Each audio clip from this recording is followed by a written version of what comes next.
Today's best music. Magic 89.9. Let's get her on the panel. We have Miss Antoinette Taus.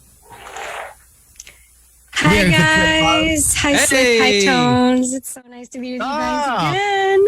Hello everyone listening live. Thanks so much for having me. And for that kind introduction, Tones. Thank you. Oh, no problem. And if there's anyone that knows about plastic, it's definitely Antoinette. And her journey started with Cora, something that was close to her heart. And now it's wow. It's something that was just, starting, that you just wanted to start off to help and help the area around you and where you're at. It's just basically multiplied into you becoming an ambassador for the UN. So how's everything going? Oh my goodness. It's always very difficult to answer that question. I feel like most of us that want to stay positive, I will always say as good as can possibly be given the circumstances. So no matter what, I'm so grateful. It's just that when we really think about what's going on around us, speaking of Halloween, the scariest monster of all, not just plastic pollution, but climate change. And many people actually don't know the relation of plastic pollution to climate change and fossil fuels.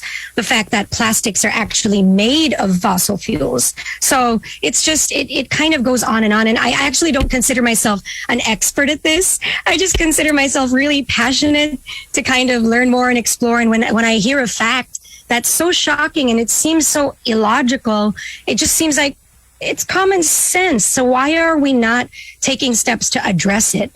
Those are the things that actually brought me to this path. I wasn't raised to be sustainable. I didn't even really know the word a few years ago or really know the meaning of it in terms of how we discuss it today. My mom was really more about charity. So her name's Cora. So the nonprofit is actually named after her. And with her, it was just about helping in any way you can, trying to do what's right in your own capacity, in every way. So I feel with what we do, we really owe it to the volunteers, friends, family members, people like you.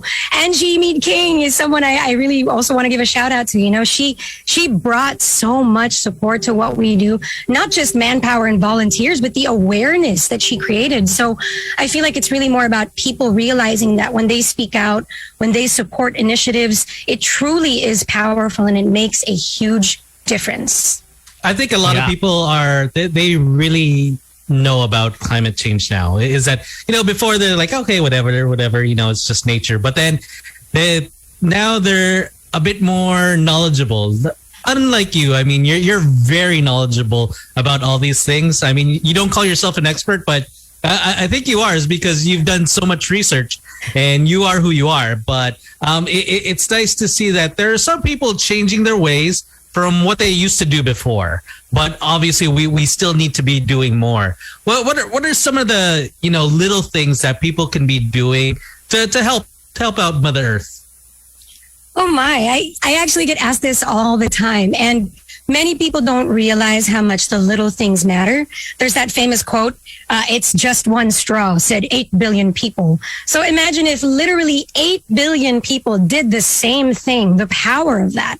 So whether it's, energy conservation, saving water, using your reusable tumbler right on cue, Slick. I love it.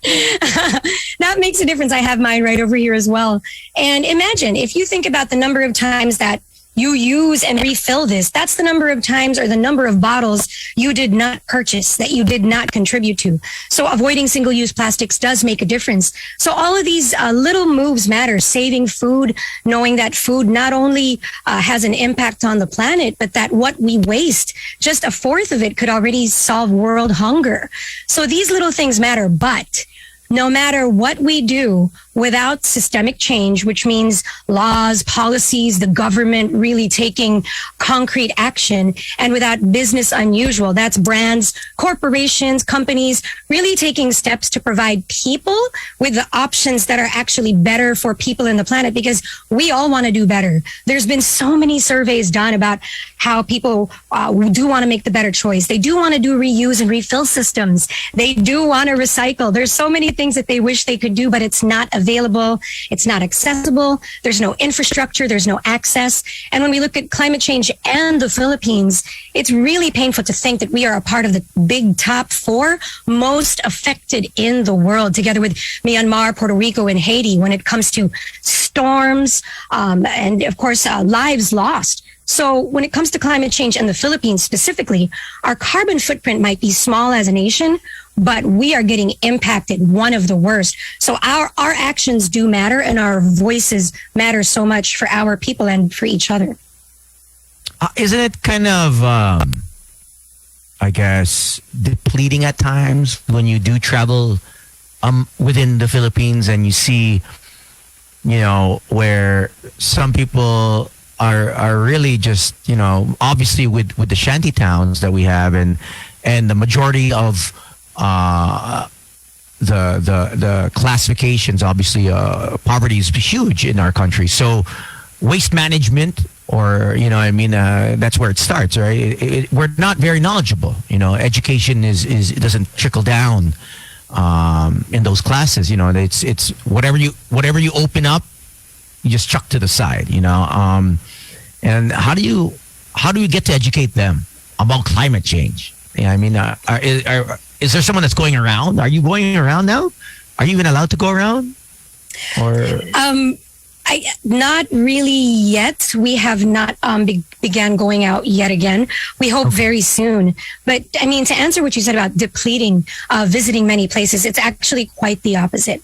We do see the realities, but it is really so inspiring and empowering being with them, meeting them, hearing their stories. It kind of drives you to want to do more to help support them.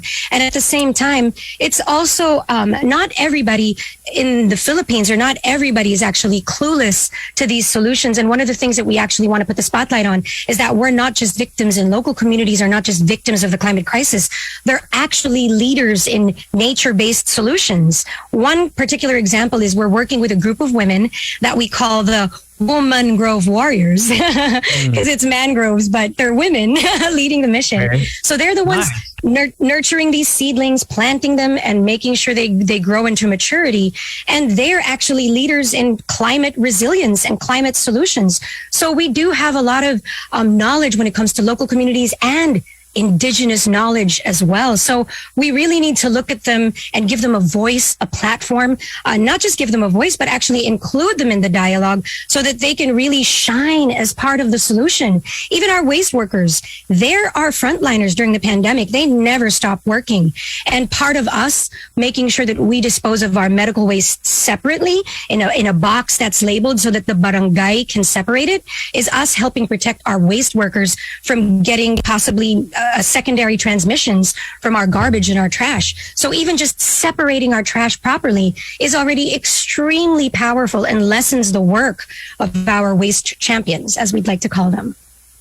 That's awesome. Okay. So climate change is something that obviously some people, how do you actually, tell someone doesn't believe in climate change, or let's say is very close-minded, that it's just nature. The climate change is not real. How do you turn that switch on to let them see that it's very much our doing? We're responsible. We have to take accountability with what's happening with Mother Earth. I guess when we speak of that, it is difficult. I have met people that, the urge to keep trying to explain and not wanting to, get into an argument. Without having to strangle them. Violently. It can get frustrating. But I guess it really lies on, one thing I learned is try not to get frustrated. Patience is a virtue. Inhale, exhale. Keep doing the work and focus on the ones that do believe, that support the mission, and that are doing the work. And try to emphasize that. And, I've seen slowly people, we see the world changing already. There have been so many climate deniers from the past. And the way we even talk about it, the fact that I'm on your show tonight means so much. So things have changed. So just keep going. Don't let it get you down and keep talking about it. Keep believing that we are a part of the solution and not actually the problem. That's another thing. They always say, we keep saying we, like humans caused this Anthropocene era of us destroying humanity. But in reality, what they really say is, no, it's not humans. Because if you look at the number of corporations, there's only 100 corporations globally responsible for the majority of emissions. So it's really not just we. We really need to see bigger actions from companies and brands so that we can effectively be a part of the solution. And have you talked to these companies? Is it you that does that, or it's you that talks to politicians, and politicians will hopefully, the strong arm and implement and make bills that hey, in certain LGUs, right? Pasig, I know they don't have plastic, no straws, no bags. So if you're going to do groceries, you have to have your reusable bag. You have to have your grocery bag or boxes. There's only a few cities that actually have implemented that, but it's working, right? I don't remember the last time I had a straw.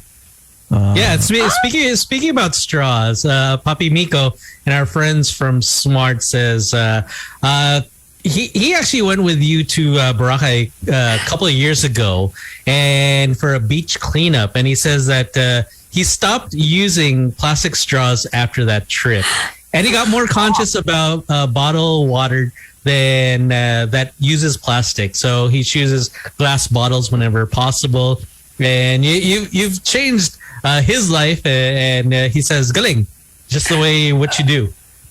Oh my gosh, that really melts my heart so much, and it touches my soul. Honestly, it's not just me; it's the people that keep us going in this fight and that inspire me. But thank you.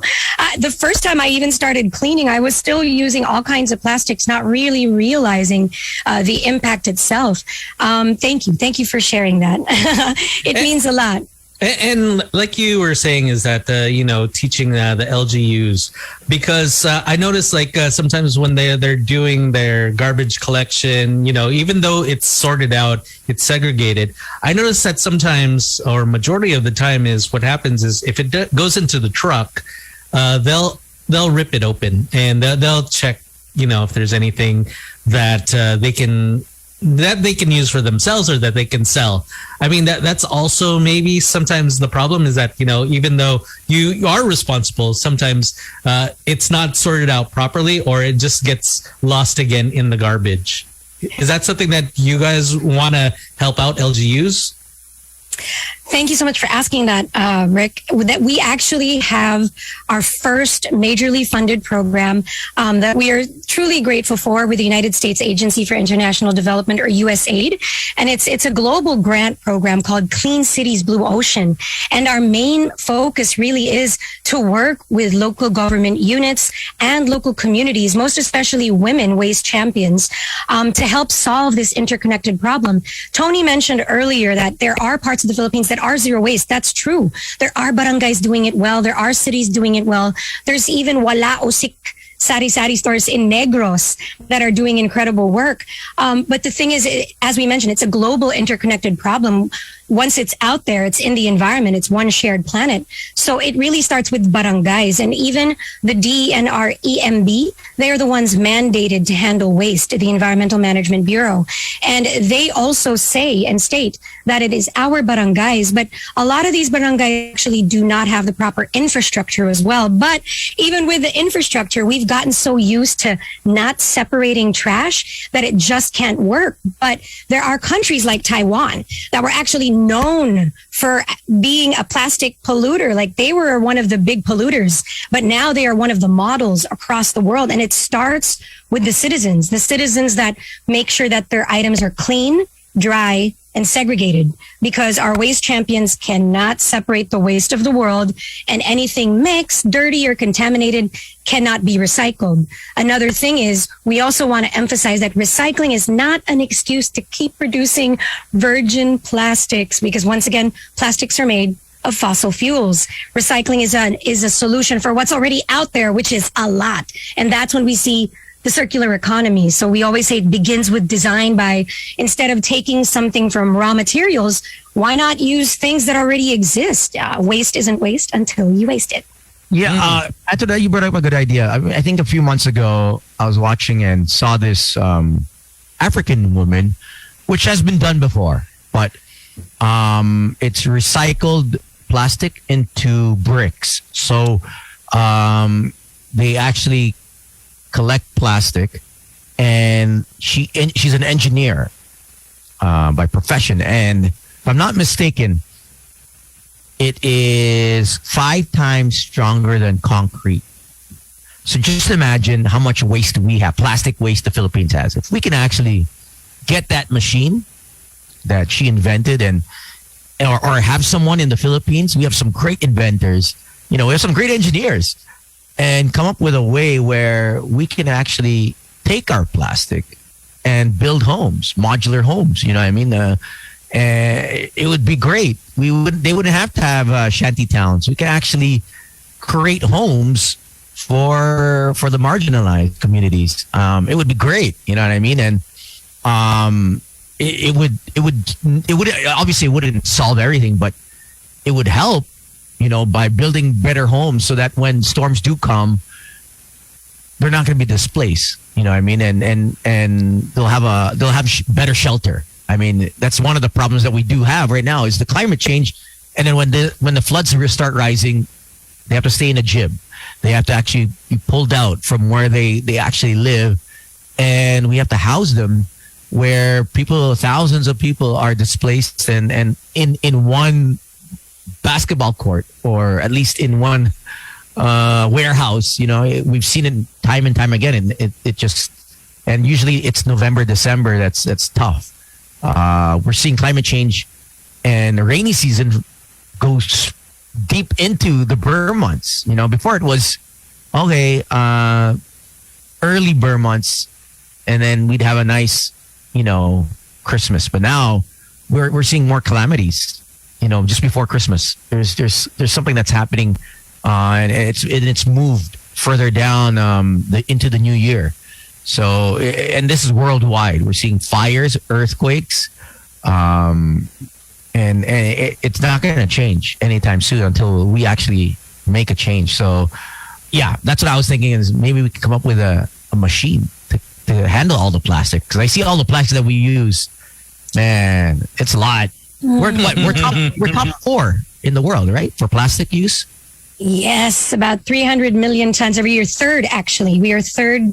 We are considered the third top plastic polluter, not necessarily producer, but the amount of pollution that is found in the environment. And, a lot of it doesn't even come from our country either. Some of it actually comes from other places. When I was in Batanes is a self-sustaining community. They are incredible. I feel like they've mastered the art of sustainable living, but the natural, real way.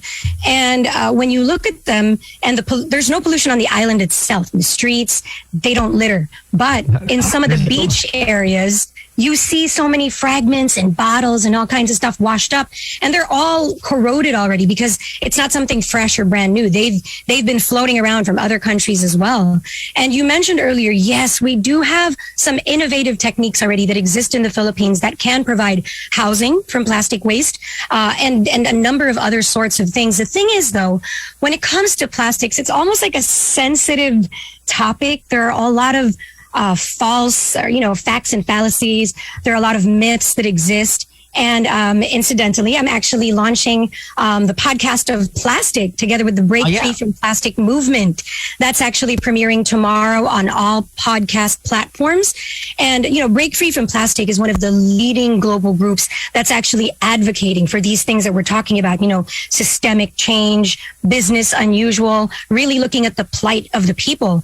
And some of the things that you mentioned about using it for building materials or other things like that, we are tackling in the podcast in depth with experts from across the world in the region that actually do have the answers that you're asking as well. So it gets a little technical, but it's still interesting. And we want to remind everyone that not all solutions out there are effective and true. They still require research, validity, make sure you check the proper sources. I mean, like anything nowadays, making sure that you verify your facts and your information.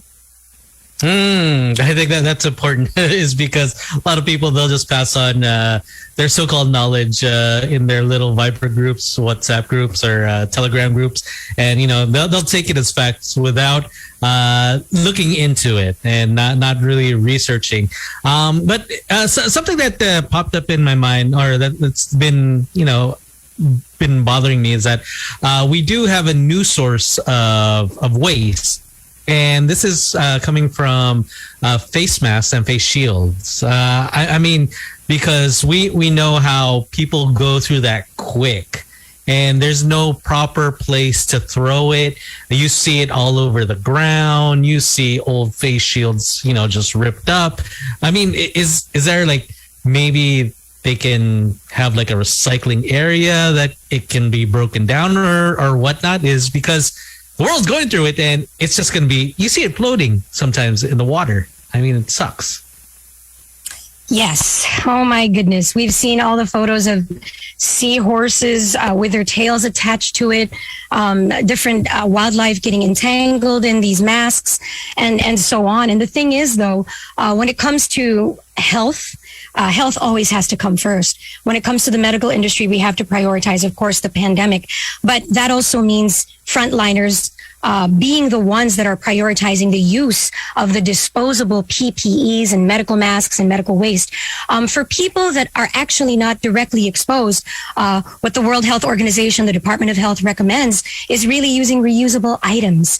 So it's still in our hands. So if we are not directly exposed, reusable masks, they even say that it's better to just not even use gloves. Just make sure that you disinfect all the time, because sometimes if you have gloves on, there's a tendency to not be careful and you might suddenly start touching your face as well, and it's additional waste. And really making sure that we dispose of it separately. So the best thing to do really is to our own personal waste management in a little box. They even say that it's supposed to be labeled in a yellow box, but in the Philippines, I think it's good enough to say that we could put it separately in a bag that says medical waste, so that the barangay can identify it without having to pick it out. So it's really not just the environment, but once again, our waste champions and other people that could just randomly get contaminated as well from waste lying around everywhere.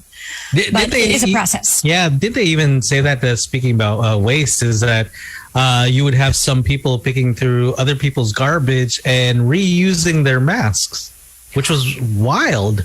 Oh my gosh. I actually haven't heard that before, but you know what? Now that you mention it, I believe it. It makes sense. Oh my goodness. I hope people don't do that. And we it would just be better to use a brand new, fresh, handkerchief or something, or bandana, rather Cloth. than, yes, just a piece of cloth, rather than picking up a used mask.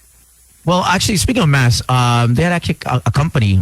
I don't know if it's US or it's in the UK, in Europe, but they were formerly known as BioScarf, and I think they're G95. But I know that their product is a plant-based mask, and the great thing is they are just as I guess on the standards of an N95 or higher. Wow. And yeah, it's 100% biodegradable, and it's because of the mass that they saw was all over the ocean.